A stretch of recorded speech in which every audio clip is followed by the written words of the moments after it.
Hello students, welcome to Acumen. Students, आज हम discuss करने जा रहे हैं one of the most important PSU IOCL recruitment through GATE examination for civil engineering students. बहुत से स्टूडेंट्स को ये कंफ्यूजन ही रहता है कि गेट के थ्रू PSU से रिक्रूटमेंट होता है बट क्या कट ऑफ रहता है। सो उनको एक्चुअली कट ऑफ के बारे में क्लियर इंफॉर्मेशन ही नहीं होती है या फिर वो कभी ये जानने की कोशिश ही नहीं करते हैं। तो आज हम यही डिस्कस करने जा रहे हैं इस वीडियो में कि पर्टिकुलरली अच्छे PSUs में या फिर हम IOCL की ही बात करते हैं, क्या कट ऑफ रहता है।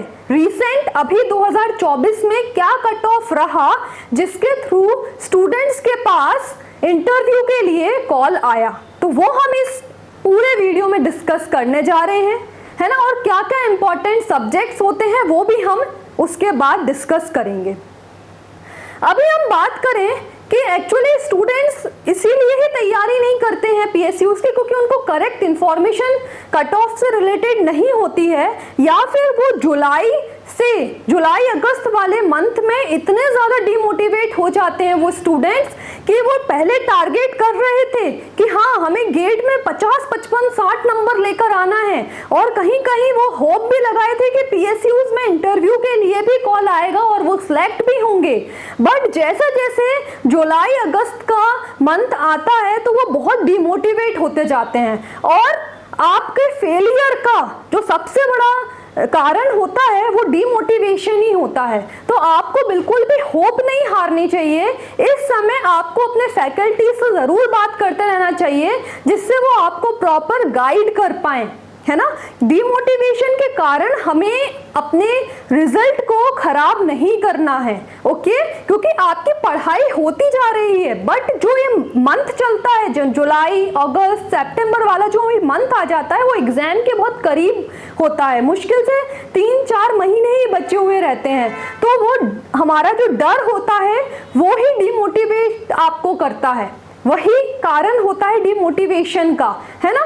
सो उस समय आपको अपने फैकल्टीज से बिल्कुल कनेक्टेड रहना है और उनसे बात करते रहनी है, क्योंकि अगर आपने ये मंथ में जुलाई अगस्त सितंबर वाले मंथ में प्रॉपर रिवीजन करते गए और जो भी सब्जेक्ट्स आप पढ़ रहे थे वो अच्छे से प्रॉपर सिस्टमैटिक वे में पढ़ते गए, क्वेश्चन सॉल्व करते गए, तो आपका ज़रूर अच्छे नंबर से कट ऑफ भी क्लियर होगा एंड आपके पास बहुत फेवरेबल चांस होंगे अच्छे PSUs से कॉल आने के लिए फॉर इंटरव्यू, एंड आप ज़रूर सिलेक्ट भी होंगे। चलिए अभी हम जो हमारा आज का वीडियो था उसके तरफ हम बढ़ते हैं। हमारा ही एक गेट का स्टूडेंट था, उसके पास इंटरव्यू के लिए मेल आया कि वो एलिजिबल है इंटरव्यू फॉर IOCL, है ना।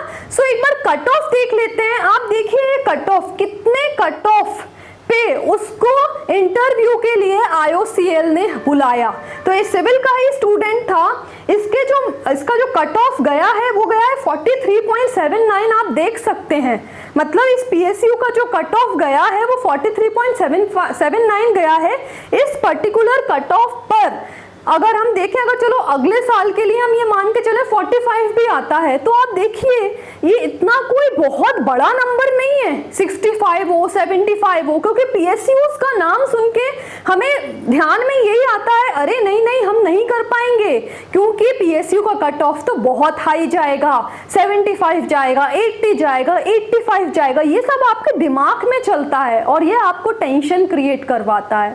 तो आपको क्या करना है, ये सब चीजें नहीं सोचनी है, आप खुद देखिए यहाँ पे कि क्या कट ऑफ आया है, क्या कट ऑफ उन्होंने दिया है फॉर जनरल कैटेगरी की। अगर हम बात करें तो उनका कट ऑफ जो है वो 43.79 गया था, है ना। सो अपनी तैयारी बेटा करते रहिए, जो भी आप पढ़ाई कर रहे हैं डिमोटिवेट मत होइए, हो सकता है नेक्स्ट ईयर आपको ही इंटरव्यू के लिए कॉल आ जाए। और ध्यान रखिएगा, जब भी आपका गेट का पेपर हो जाए, गेट का मार्क्स आ जाए, तो उसके बाद अगर आपने अप्लाई किया है PSUs के लिए तो मेल ध्यान से चेक करते रहिए, है ना, क्योंकि आपके पास ये सारी इंफॉर्मेशन मेल पर आती है। चलिए अब हम बात करते हैं, हमने कट ऑफ तो देख लिया है, अब हम थोड़ा सा एक बार वेटेज और देख लेते हैं ईच सब्जेक्ट का सिविल वाले स्टूडेंट्स के लिए। तो आप देखिए जरा सिविल के जो सब्जेक्ट्स होते हैं वो टोटल 14 सब्जेक्ट्स हैं, including general aptitude and engineering maths. तो अगर हम बात करें, आप देख सकते हैं जो येलो कलर से मार्क है 1 जनरल एप्टीट्यूड, इसका हर ब्रांच में ही वेटेज 15% का होता है ना, तो वो तो हमें करना ही है। और इंजीनियरिंग वाले स्टूडेंट का जनरल एप्टीट्यूड खराब नहीं होता है, तो वो 15 में से आप 12-13 नंबर जरूर ला पाओगे अगर थोड़ी बहुत भी आपने तैयारी अपनी की हुई है तो, है ना।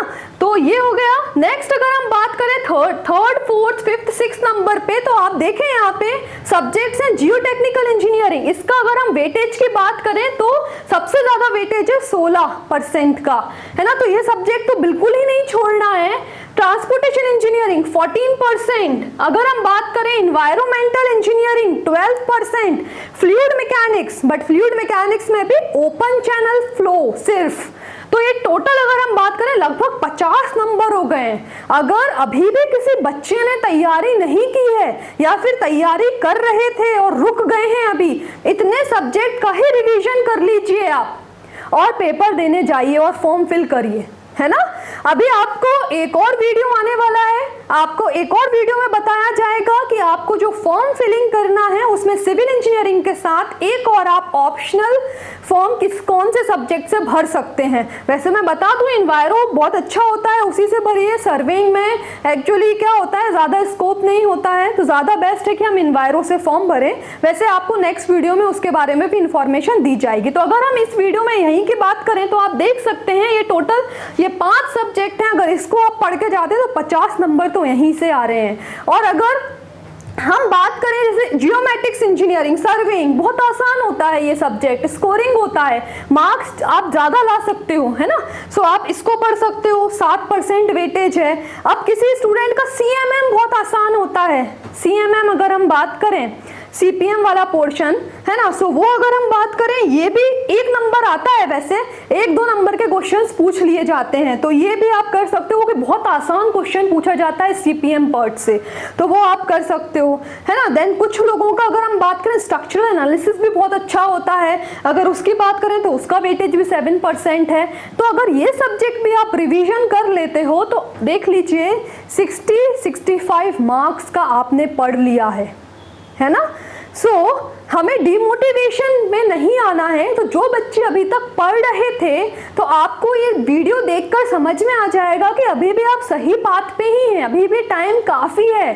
कट ऑफ अगर हम PSUs की बात करें वो मैंने आपको बता दिया है। अगर IOCL का 43.78 गया है, सो अदर PSUs का भी एक आप देखिए थोड़ा लगभग इतना ही जाता है, 45 टू वर्स्ट कंडीशन 55 तक के रेंज में आपके पास कॉल जरूर आ जाएगा। तो अपनी पढ़ाई करते रहिए स्टूडेंट, और इन सब्जेक्ट को बिल्कुल छोड़ के मत जाइएगा जो येलो कलर से मार्क हैं, general aptitude, Jio technical engineering, transportation, environmental engineering and fluid mechanics में OCF वाला पोर्शन, ओपन चैनल फ्लो वाला पोर्शन, ठीक है।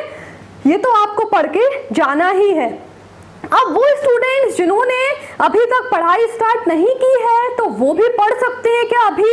हाँ बिल्कुल पढ़ सकते हैं। सितंबर का मंथ स्टार्ट होने जा रहा है, आप देख सकते हैं सितंबर, अक्टूबर, नवंबर, दिसंबर, अभी भी 4 मंथ हैं। अगर 1 महीने में आप एक सब्जेक्ट को भी उठाते हैं पूरा, उसके साथ पूरी थ्योरी पढ़ना, देन उसके साथ उसके वर्कबुक के क्वेश्चन सॉल्व करना, देन उसके साथ उसके PYQ सॉल्व करना, तो आप जरूर कर पाएंगे। लेकिन क्या 1 महीने तक एक सब्जेक्ट पढ़ेंगे क्या? नहीं। प्रॉपर टारगेट लीजिए, 15 दिन में एक सब्जेक्ट को फिनिश करिए, नेक्स्ट सब्जेक्ट को अगेन दूसरे सब्जेक्ट को उठाइए और उस समय इस पर्टिकुलर जो पिछला सब्जेक्ट पढ़ा था उसकी रिवीजन करिए, उसके क्वेश्चन सॉल्व करिए, कनेक्ट बनाइए 2 सब्जेक्ट के बीच में, कनेक्ट बना के पढ़िए, ठीक है। तो जरूर पॉसिबिलिटी है आगे हम पढ़ाई कर भी सकते हैं फॉर गेट 2025 के लिए। ओके स्टूडेंट्स, तो ये तो हमने देख लिया है। अब अगर जिस स्टूडेंट को अभी भी लगता है कि वो पढ़ सकते हैं तो हमारा बैच ज्वाइन कर सकते हैं। 7 सितंबर से नया सब्जेक्ट हमारा चालू हो रहा है, ट्रांसपोर्टेशन इंजीनियरिंग, जिसका वेटेज अभी हमने देख लिया था 14% वेटेज है गेट सिविल के एग्जाम में। सो बहुत अच्छा नंबर है, आप इसको पढ़ लीजिए, है ना, स्टार्ट कर सकते हैं। तो बिल्कुल आपको यहाँ पे कॉन्टैक्ट नंबर दिया गया है, आपको एक हम गूगल फॉर्म की लिंक फ्लोट कर देंगे, डिस्क्रिप्शन बॉक्स में डाल देंगे, आप उसको भी फिल कर सकते हैं। तो आपको हमारी टीम कॉल करेगी, अदरवाइज आप भी कॉल कर सकते हैं इस दिए गए नंबर पे, या फिर हमारे ऑफिस आके विजिट कर सकते हैं, हमसे बात कर सकते हैं, है ना, जिससे आपकी पूरी जो भी क्वेरी है उसको हम सॉल्व कर पाएं। Okay, so thank you student for watching this video.